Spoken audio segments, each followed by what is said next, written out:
order, less enforcement of more minor traffic infractions and things like that. And when people say, how is that going to make things better? You know the answers they're getting? Well, we don't have the cops on the force right now to deal with it. Oh, so that's the answer. It's a cascading sea of stupidity, Buck. And this, to me, in this Thomas Friedman column that I wanted to hit, where he's talking about, oh, we got to be careful we don't dismantle the police or Trump's going to come back. There's an interesting quote. People like this typically don't get a lot of attention, and it's actually buried in this column. But he quotes a woman named Sandra Samuels. And she says, this is Minneapolis, where obviously George Floyd happened and all the issues. She wanted to talk about a 9-year-old girl named Trinity Otteson Smith. She was killed, Buck, by a stray bullet while jumping on a trampoline. I bet this is the first time that anybody is hearing her name, because stories like these don't get attention, and Sandra Samuels directly addressed this. She said, for the last year, I and my neighbors have watched black mothers react with incredulity when their child is killed in community violence and not by a white cop. Their tragedies don't citywide protest rallies. People don't say their child's name, and there are no citywide demands. This has to stop. But that paragraph from this woman, I have no idea what her politics are, Sandra Samuels, quoted in this Thomas Friedman piece, that should be what every Republican politician in the country is focused on. Because, and I don't think this gets enough attention, over 80% of inner city residents don't support defunding the police. This is a white, liberal, rich environment argument to defund the police that isn't supported by the people who actually live in communities where 9-year-old girls are getting killed by stray bullets while jumping on trampolines because police aren't protecting them. It's virtue signaling by elite liberals from on top of the graves of those who suffer the ill consequences of the defund movement.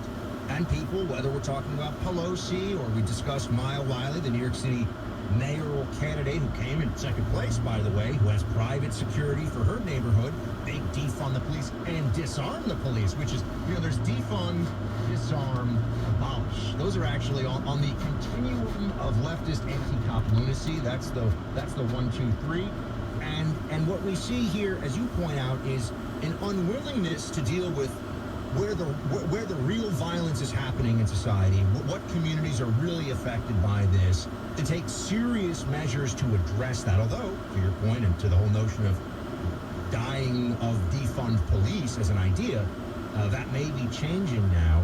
But what we also have to understand is that the fundamental, foundational lie of the BLM movement is that, the Washington Post has, they compiled data on this, and in 2019, they claimed that 13 unarmed black, and that's the year that they've done the last full spectrum data on, 13 unarmed black men were killed by police in 2019. The BLM movement, and I've covered these protests, I've got tons of photo and video footage of what is said, and I'm not just focusing on the stuff that, the most extreme stuff, like the pigs in a blanket, fry them like bacon stuff that's been said at BLM protests on video, but it is, the central premise is that our law enforcement system is racist, and that racist cops kill unarmed black men without consequence and in a systematic way, meaning this is just what keeps happening. That's not true. It's a lie. That's a lie. And until we can get to a point where we can all look at the data, the reality, the facts, and start from there, and then focus. I'm not saying that every one, and I know you agree with me, every one of those cases of police-involved force should not be fully investigated. And when someone transgresses, who wears the badge and carries the gun, they should face the full consequences too. By the way, every cop I know, and I know a lot of them, feels that way too.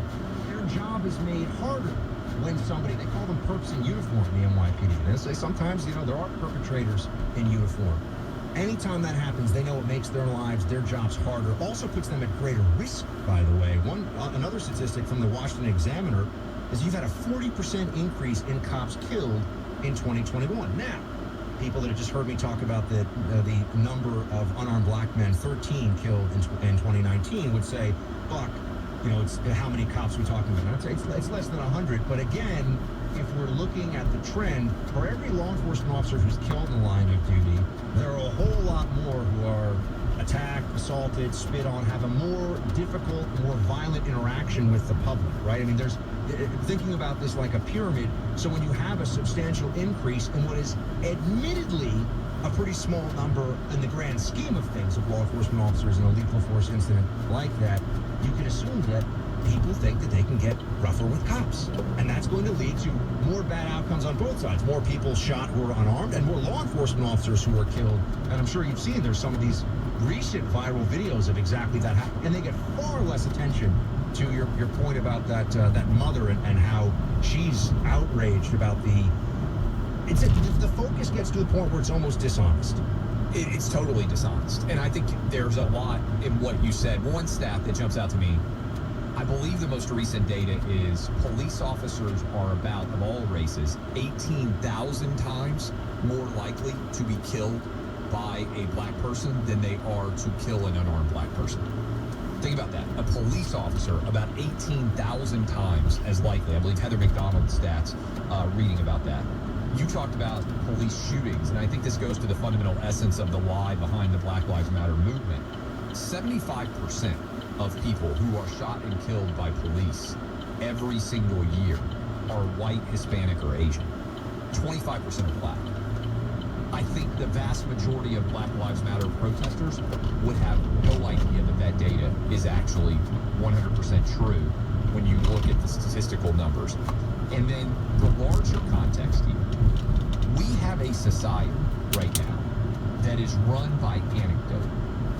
Whatever you believe, there is a viral video out there to support it. The George Floyd case in particular, to me, is founded in many ways on a lie, because I'm not convinced, Buck, and I don't know what your perspective is on this, but in the Derek Chauvin-George Floyd interaction, was race the overwhelming reason why that situation happened? I don't believe so at all. In fact, if you watch the criminal trial, there wasn't a suggestion that Derek Chauvin behaved that way with George Floyd because of his race.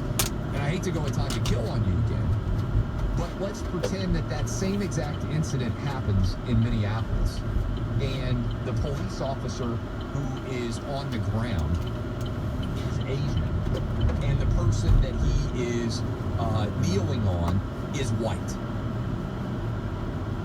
Is race an issue in any way there? Would our thought process on what the response should be different? In other words, you have to be very careful of the lazy analysis of white guy, black guy involved. It's automatically a hugely race-related incident, because if you go look, there's a situation in Dallas, Texas that was nearly identical involving a white guy getting kneeled on, and it received almost no attention. Same thing on video, everything else associated with it. Bad things happen. It's unfortunate. But we can't allow our world to be driven by anecdote, Buck, because if we do, then we end up with thousands. What's happened here with the Defund the Police movement, there are thousands of people dead today that would not be dead if Defund the Police did not exist. And people who have had their cars stolen, their homes broken into, home invasions, assaults, all kinds of things. The reason this increase is happening is because of a narrative that was, as we said, built on a lie. The LM movement is built on some foundational lies. And we want to hear from you on this, because I know we got a lot of law enforcement, family of law enforcement, just folks with strong opinions on this all across the country. 800-282-2882. Make sure you go to clayandbuck.com and follow us. This is Buck, that's Clay, on Twitter, Buck Sexton and Clay Travis. Also on Facebook. If you're on Facebook, we put stuff out on our feeds. You can see what we're up to there. I'm excited to talk about a different story in just a few moments here, which has to do with shots and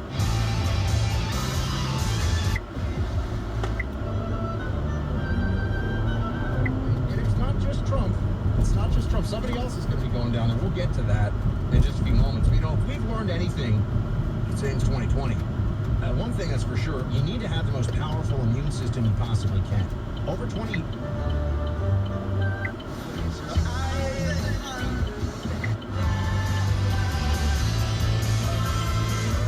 We need your car. We need your truck. We need your van or SUV. So push, pull, or tow it in, regardless of its year, make, model, or condition. We need it. We'll buy it, even if you don't buy from us. Trade specialists are on site to appraise your vehicle and pay you big money today. Due to the high market demand of used vehicles, we're paying up to 130% of Kelley Blue Book value. You heard me right, 130% of KBV. Get cash in your pocket today. If you've been thinking of selling or trading in your vehicle for a new or used one, now's the time to do it. Empire Auto Group is your one-stop shop with over 1,000 vehicles to choose from. Plus, we make it easy to sell or trade in your vehicle with our online easy sell and trade-in tool. Empire Hyundai in Fall River, Empire Pre-Owned in Swansea, and Empire Ford in New Bedford. 3 locations, all conveniently located off Route 195, so call, click, or come by today. But hurry in for the best selection, and remember, If you bought elsewhere, you paid thousands too much. You may have noticed that Courtney and I are big on your wellness. We have Wellness Wednesdays for your mental health and a podcast, Coping on the Couch with Courtney and Brian.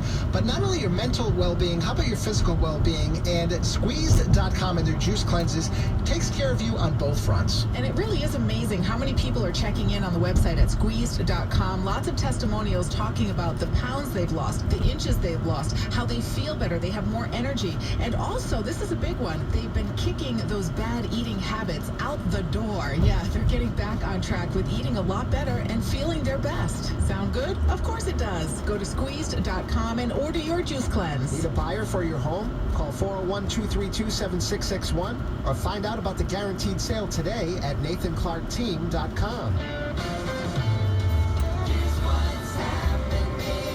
The Cat Country crew and the White Claw promo team will be hanging out at the Tipsy Seagull in Fall River at 1 Ferry Street this Thursday, June 24th from 6 p.m. to 8 p.m. Games, prizes, great music, and more. And you can win a pair of tickets to the Dierks Bentley concert. This Thursday, it's time to hang on the Tipsy Seagull deck with Cat Country 98.1. For more information on this event, visit catcountry.com. Ladies and gentlemen, we're back with more of Southern New England's country. Cat Country 98.1.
Today's Cat Country 98.1. We'll hear from Luke Combs and Keith Urban on the way just after 1. This is Dylan Scott now. My Girl. It's Cat Country 98.1 at lunchtime.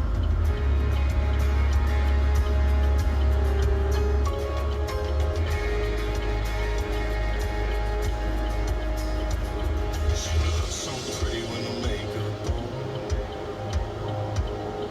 You should hear her talking to her mama on the phone.